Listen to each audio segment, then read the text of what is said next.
Baik,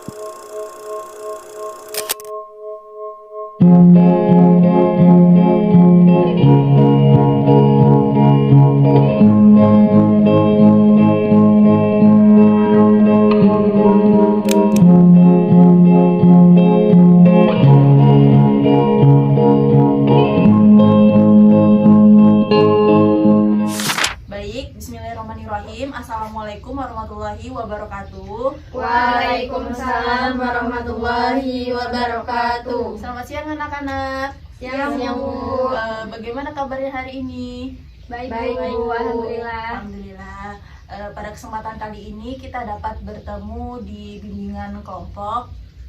Di sini Ibu akan memperkenalkan diri. Perkenalkan, nama Ibu Nada Naila Zahira selaku konselor di sini.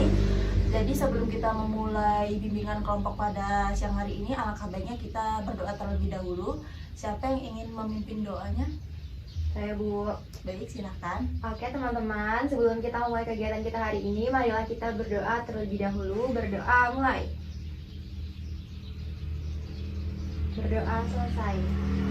Baik, di sini kalian belum saling mengenalkan? Belum, Bu.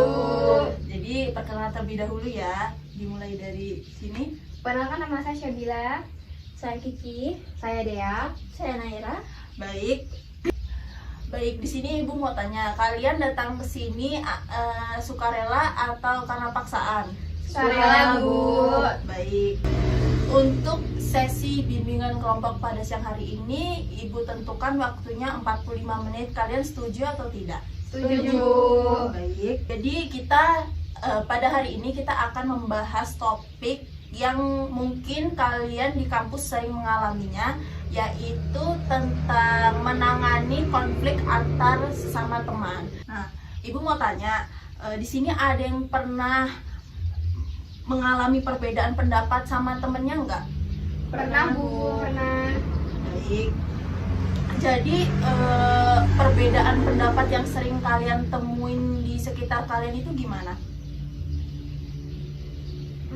Mungkin kayak menjawab pertanyaan, Bu, menjawab pertanyaan dari dosen mungkin itu kayak kadang beda ya. Kadang yang mahasiswa ini yang A, mahasiswa ini B gitu pendapatnya. Ada yang lain? Kalau saya sih kalau waktu kerja kelompok gitu ya, Bu, itu tuh kayak beda pendapat, akhirnya berantem gara-gara itu gitu sih, Bu. Nggak mau ngalah gitu. Baik, tentunya semua permasalahan itu ada kurangnya komunikasi antar teman ya. Jadi kadang-kadang kalau kita berbeda pendapat sama teman kita tuh kadang kita ngerasa kita itu lebih cenderung inginnya egois, ingin menangnya sendiri, intinya gitu. Menurut kalian, jika kalian menemui masalah itu, apa yang harus kalian tangani sebagai mahasiswa tentunya untuk menangani konflik antar teman itu gimana? Mungkin menurut saya ya, Bu, mungkin kita tuh mendengarin pendapat yang lain dulu, baru kita musyawarahin biar nggak terjadi konflik di situ. Baik, ada lagi? Saya setuju, tapi tuh kadang kalau kita omongin itu kadang orang lain tuh tersinggung sama pendapat kita gitu. Jadi kan bingung ya gimana caranya. Jadi benar sekali ya. Jadi di lingkungan kampus terlebihnya, apalagi kita kalian sebagai mahasiswa, mahasiswa itu kan cenderungnya egois kan, ya kan? Iya, Egois, pasti pengen menang sendiri. Kayak kata-kata dulu. Jadi bener banget ya apa yang udah disampaikan oleh Dea dan Syabil, bahwasannya kalau lingkungan kampus juga tuh termasuk lingkungan yang keras. Karena di dalam lingkungan kampus itu tentunya kita menemukan orang atau teman yang pasti sifatnya berbeda-beda, apalagi di masa-masa kalian ini egoisnya lagi tinggi-tingginya. Jadi kalau egois tidak stabil, kita bisa menyebabkan pertengkaran antar teman. Kita berbeda pendapat itu bisa nimbulin konflik, bisa musuhan, bisa diem-dieman. Terus jadi kalau mau nyapa gitu pasti sungkan kan. Jadi kalau ketemu diem-dieman aja, kayak ngerasa ah males lah ketemu orang itu, jadinya kadang-kadang kalian nggak mau ke kampus karena kalian lagi marah sama orang itu. Nah, tentunya kalian juga sebagai mahasiswa jika diberi tugas oleh dosen pasti ada tugas yang namanya tugas kelompok kan anak-anak. Ibu. Nah, tentunya kalian sebagai mahasiswa itu sering diberi tugas oleh dosen, terlebih tugas kelompok kan anak-anak. Nah, jika kalian di posisi kalian itu lagi mengerjakan tugas kelompok, kalian dibagi tugas oleh teman-teman kalian, maksudnya Dea di bagian ini, Kiki di bagian ini, Syabila di bagian ini. Nah, ketika kalian sudah mengerjakan semuanya di bagian-bagian yang kalian tentukan, tapi kalian ngerasa nggak dihargai, kayak kamu salah, kamu gini. Jadi kita harus mengikuti omongan si orang ini yang menyela ini. Apa solusi pertama kalian atau cara kalian agar kalian tidak menimbulkan konflik di kerja kelompok? Saya mungkin dengan cara kayak lebih santai aja sih Bu, lebih enjoy, jangan dibuat serius. Kayak ya udah, kalau emang salah dibicarain dengan baik-baik, jangan kayak ngegas tuh. Kalau ngegas tuh bisa bikin tambah apa ya Bu, lebih tambah chaos gitu. Bener banget sih, karena kalau misalnya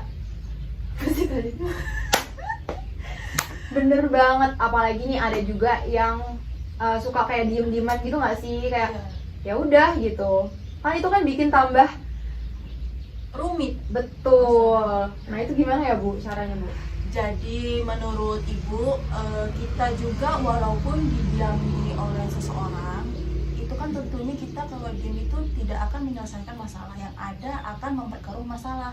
Karena kalau kita diam, yang salah satu juga diam, ya kita bakal silent treatment, dan itu nggak baik buat kita sesama mahasiswa. Apalagi kita itu di lingkungan kampus yang sama, kita ketemu setiap hari di kelas, itu menurut Ibu itu kurang pantas dilakukan. Jadi Ibu bisa menyarankan bahwasannya kalau kita sedang mengalami konflik bersama teman itu, alangkah baiknya kita bermusyawarah, kita berbicara. Jadi intinya di sini kita belajar tentang menghargai pendapat teman juga. Kita tidak boleh menjadi orang yang egois, mau pendapatnya ingin didengar tapi kita nggak mau mendengarkan pendapat orang lain. Gitu ya anak-anak. Ya Bu. Jadi di pertemuan bimbingan kelompok ini Ibu bisa simpulkan bahwasannya kita dalam menangani konflik antar sesama teman itu harus melakukan komunikasi terbuka. Tentunya kita tidak boleh saling mendiami satu sama lain. Bagaimanapun caranya itu adalah teman kita sendiri, dan kita tidak baik sesama teman, harus harus menjalani konflik-konflik yang seharusnya kita tidak lakukan, dan kita diajarkan untuk tidak menjadi orang yang egois. Untuk pertemuan selanjutnya akan dilakukan Hari apa? dilakukan di hari apa? Hari apa ya? Hari Kamis aja Bu. Bagus ya. Jam berapa anak-anak? Jam 2 Bu. Baik. Baik, kita tutup sesi bimbingan kelompok pada siang hari ini. Sebelum mengakhiri, siapa yang ingin memimpin doa? Saya Bu. Silakan. Baik teman-teman, sebelum kita mengakhiri sesi bimbingan kelompok kali ini, kita berdoa terlebih dahulu. Amin. Baik, Ibu tutup sesi bimbingan kelompok pada siang hari ini. Ibu minta maaf jika ada kurang dan lebihnya, saya mohon ampun sama Tuhan. Baik, Ibu akhiri. Wassalamualaikum warahmatullahi wabarakatuh. Waalaikumsalam warahmatullahi wabarakatuh.